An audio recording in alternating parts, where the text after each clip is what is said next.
Donald Trump, he singled out, of course, Australian beef, the Australian beef industry yesterday. He even mentioned it in his address in the Rose Garden. The latest round of tariffs, they've exploded around the world. Here's how the president announced what he was going to do. Australia bans, and they're wonderful people and wonderful everything, but they ban American beef, yet we imported $3 billion of Australian beef from them just last year alone. They won't take any of our beef. They don't want it because they don't want it to affect their farmers. And you know what? I don't blame them, but we're doing the same thing.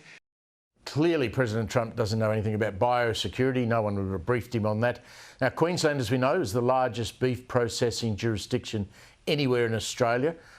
Experts today sounding optimistic that the US simply cannot do without Queensland's beef. However, it remains to be seen what the actual full impact's going to be. Joining me now, former Queensland Premier Campbell Newman, who would have been to plenty of beef stations in his time.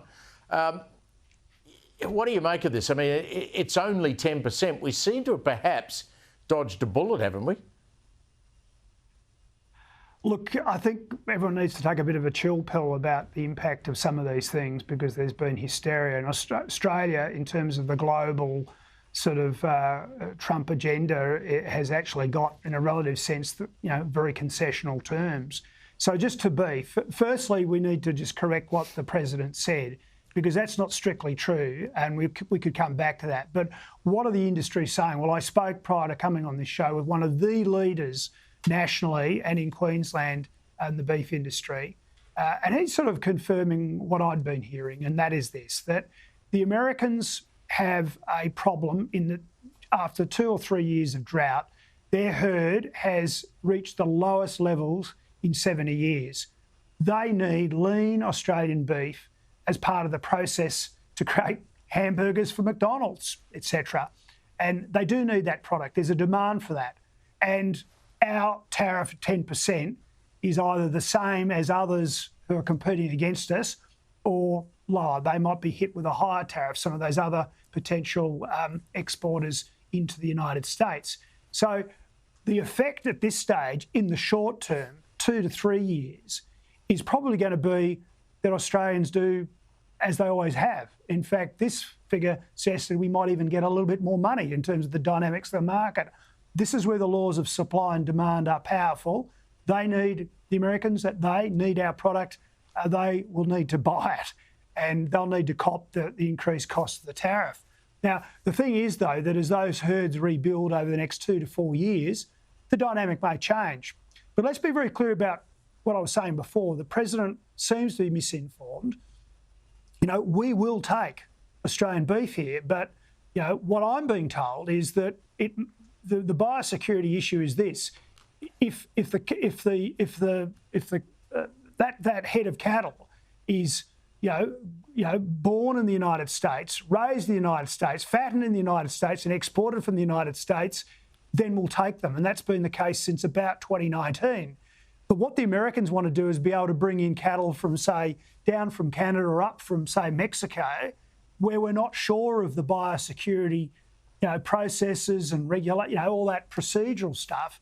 And so those cattle wouldn't be allowed in, or that beef wouldn't be allowed into, that processed beef wouldn't be allowed into Australia.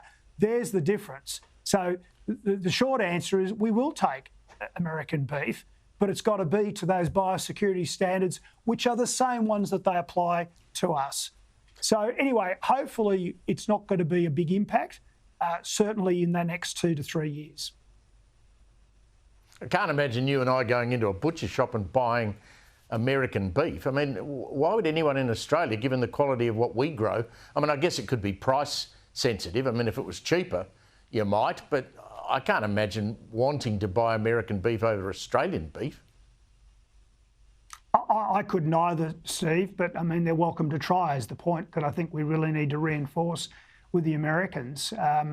But given the problem I've just outlined, they need what they're producing for domestic consumption. That's the crazy thing about this.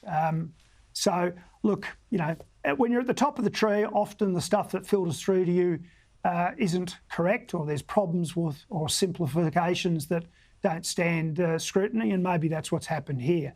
But it's reassuring that the industry themselves at this stage are not in a panic about it. They think they can deal with it.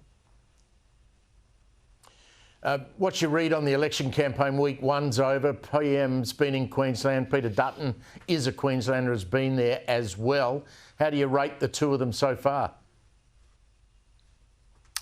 Well, I sort of feel, concerned for Peter Dutton, not because he's, performing badly in any way, shape or form, but just simply with all this, international distraction going on, it's hard for him to get a message out.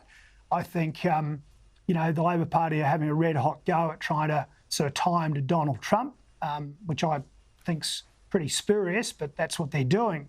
But I think the biggest problem that I would see is that, I just wish that the Liberal and National parties had articulated a vision and a plan before they went to Christmas 2024, because now they're running out of time to show Australians how this all pulls together. And my sense of it was Australia Day, around Australia Day this year, I really thought the coalition were in with a chance. I hope they still are, but I just had this sense of sliding backwards a bit because they can't get, or been unable to get clear air to get some of the important messages out. I mean that in a constructive way, Steve. I don't want a Greens, Labor Party alliance. I want to see the Teals gone, or a number of them gone, and I want to see clear direction for Australia with a solid Conservative government led by a fundamentally fantastic bloke, a decent bloke, who I think would do a very good job as Prime Minister. I agree with you on the timing completely, Campbell. Always good to pick your brain. I'll talk to you next Friday.